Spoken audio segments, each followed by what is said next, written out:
অন্যান্য বক্তারা আপনাকে কিভাবে হাসাবে জানেন? তো বলতেছে যে এক ব্যক্তি ঘরের ভিতরে দরজা বন্ধ করে দিয়ে আটকে আছে, সেখানে যেন মালাকুল মউত ঢুকতে না পারে। তো ওই ব্যক্তির বাড়িতে একটা কুকুর মরে গেছে। তো বলছে আলহামদুলিল্লাহ, আমি তো মরি নেই। তো বলছে তুমি মরো নাই তাতে কি হয়েছে? ফেরেশতা যে তোমার বাড়ি পর্যন্ত এসে চিনে গেছে, এটা একটা ইঙ্গিত বহন করে। তার মানে ফেরেশতা তোমার কুকুরকে যদি নিয়ে যেতে পারে, তোমাকেও নেবে।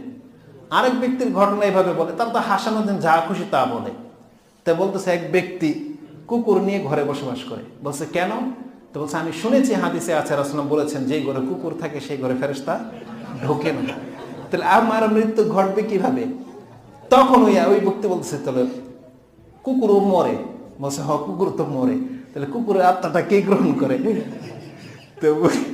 তো বলতেছে যে এই কুকুরের ফেরেশতা যেটা, ওইটাই তোমার আত্মা নিয়ে নেবে।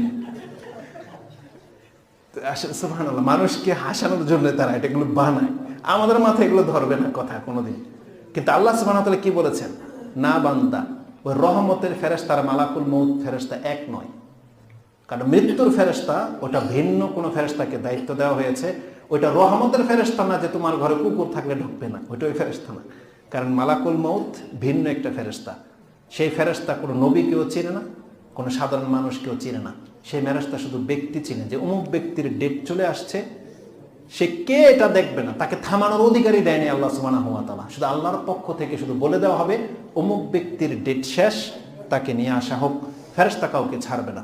মূসা আলাইহিস সালামের কাছে এসেছিলেন এবং থাপ্পড়ও খেয়েছেন, কিন্তু রেজাল্ট কি? আল্লাহ সুবহানাহু ওয়া তাআলা তাকে দিয়ে আবার বলেছেন তুমি যাও, গিয়ে বলো মূসাকে যে মূসা কি কতকাল পর্যন্ত থাকতে চায়, বলা হয়েছিল। কিন্তু বলছে তারপরে কি হবে? বলছে তারপরে মরতেই হবে। তো বলছে এখনই প্রস্তুত। তার মানে মালাকুল মউত রিটার্ন যাওয়ার মতন ব্যক্তি নয়।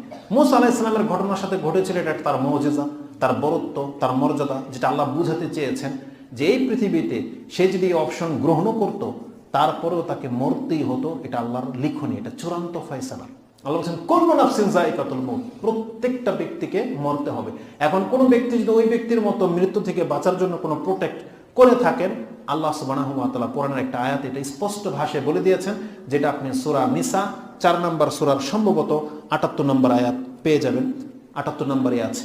আল্লাহ সুবহানাহু ওয়া তাআলা বলেছেন আইনামা তাকুনু, তোমরা যেখানেই থাকো না কেন, আইনামা তাকুনু ইউদরিকুমুল মউত, মৃত্যু তোমাকে খুঁজে বের করবে, তোমাকে খুঁজতে হবে না। এই মৃত্যুটা হচ্ছে রিজিক। আপনি এটা কেন ভুলে যান না? রিজিক কি লিখে রাখা হয় নাই? এটা তো ফাইনাল হয়ে আছে রিজিক। মৃত্যুটা একটা রিজিক, তার মানে ওটা হচ্ছে রিজিকের সর্বশেষ দিন, সর্বশেষ মুহূর্ত। এখানে রিজিক শেষ, যেহেতু এটা আল্লাহ লিখে রেখেছেন, এই জন্য আল্লাহ বলছেন তোমাকে খুঁজতে হবে না। যেভাবে আমরা রিজিককে খুঁজি আসলে, কিন্তু অনেক সময় কিন্তু রিজিক আপনি খোঁজেন না, রিজিক আপনার কাছে টপ করে এসে পড়ে। অনেক সময় হয় এটা। কিছু রিজিক আমরা খুঁজি, কিন্তু কিছু রিজিক আছে এমনি এমনিতে আমাদের কাছে চলে আসে। আপনি দেখেন নাই, মাছ ধরার দৃশ্যতেই বোঝায়, আপনি জাল মারছেন, মাছ ওঠে নাই, কিন্তু জাল মারার সময় কিছু নলা মাছ কিন্তু লাফ দিয়ে উঠে যায়। দেখেন না, জাল পেতেছেন, লাফ দিয়ে উঠে গেছে আপনার জালে, আর আপনি জাল মারতেছেন, মাছ আসে না। তাহলে কিছু রিজিক যে আপনার কাছে লাফিয়ে আসে, এইগুলো হচ্ছে তার প্রমাণ। বাপদাদার সূত্রে যারা যা কিছু পেয়ে গেছেন, এগুলো লাফিয়ে আসা রিজিক। আপনি সারা জীবন চেষ্টা করলেও আপনার বাপদাদার এই জমানো সম্পদ আপনি হয়তো করতে পারতেন না। যে রাজত্ব আপনি পেয়ে গেছেন, এটা আপনার বাপ দাদার ফল, তারা দিয়ে গেছে আপনার কাছে। এই রিজিকের জন্য আপনি চেষ্টা করলেও পারতেন না, এটা আল্লাহর পক্ষ থেকে এমনি আপনাকে দিয়ে দেওয়া হয়েছে। ঠিক তেমনি আল্লাহ বলেছেন ইউদরিকুমুল মউত, মৃত্যু তোমাকে খুঁজে বের করবে। ওয়ালাউ কুনতুম ফি বুরুজিন মুশাইয়াদা, যদি সেটা প্রাচীর ঘেরা কোনো দুর্গ হয়, সেখানে তোমাকে মরতে হবে। কিছু কিছু দৃশ্য শিক্ষা নেওয়ার জন্য যথেষ্ট। একটা যুদ্ধের ময়দানের একটা দৃশ্য, বা আর্ট করেছে কিনা জানি না, রিয়েল বুঝতে পারি না। হেলমেট পরেছে, বর্ম পরেছে, কিন্তু তীর ঢুকে গিয়েছে ওই হেলমেটের ওই ফাঁকা দিয়ে, ওই জায়গা দিয়ে তার তীর ঢুকেছে, অথচ পুরো শরীরে বর্ম, কিন্তু তীর যেখান দিয়ে ঢোকার ফাইনাল হয়ে আছে সেখান দিয়ে ঢুকবেই। মুহাম্মদুর রাসূলুল্লাহ সাল্লাল্লাহু আলাইহি ওয়াসাল্লামের তকদিরে যেগুলো লেখা ছিল তা বাস্তবায়ন হয়েছেই, যদিও তিনি দোয়া পড়তেন, যদিও তিনি আল্লাহর উপরে ভরসা পূর্ণ মাত্রায় ছিল, যদিও তিনি বর্ম পরেছেন, যদিও তিনি হেলমেট পরেছিলেন, তারপরে তাকে রক্তাক্ত হতে হয়েছে।